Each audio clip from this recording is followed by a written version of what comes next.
Join Stella Academy, Goa's best coaching for IIT, JEE and medical exam preparation. Register today for Stellar Talent Search exam. Admissions are open for repeaters medical batch for NEET 2021. समय समय पर इसमें व्यवस्थाएं बदलती रही, प्रक्रियाएं बदलती रही, लेकिन आत्मा लोकतंत्र ही रही। और विडंबना देखिए, आज भारत का लोकतंत्र हमें पश्चिमी देशों से न समझाया जाता है। जब हम विश्वास के साथ अपने लोकतांत्रिक इतिहास का गौरवगान करेंगे तो वो दिन दूर नहीं जब दुनिया भी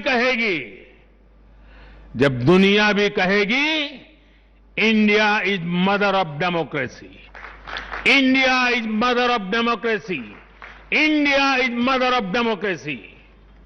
साथियों, भारत के लोकतंत्र में समाहित शक्ति ही देश के विकास को नई ऊर्जा दे रही है। पीढ़ी दर पीढ़ी आने वाले कल में जो जनप्रतिनिधि यहां आएंगे, उनके शपथ लेने के साथ ही प्राण प्रतिष्ठा के इस महायज्ञ में उनका योगदान शुरू हो जाएगा। इसका लाभ देश के कोटि कोटि जनों को होगा।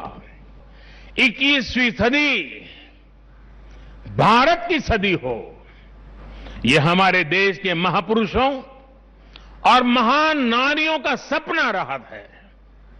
लंबे समय से इसकी चर्चा हम सुनते आ रहे हैं। 21वीं सदी भारत की सदी तब बनेगी जब भारत का एक एक नागरिक अपने भारत को सर्वश्रेष्ठ बनाने के लिए अपना योगदान देगा। हम भारत के लोग ये प्रण करें, हमारे लिए देश हित से बड़ा और कोई हित कभी नहीं होगा। हम भारत के लोग ये प्रण करें, हमारे लिए देश की चिंता अपनी खुद की चिंता से बढ़कर होगी।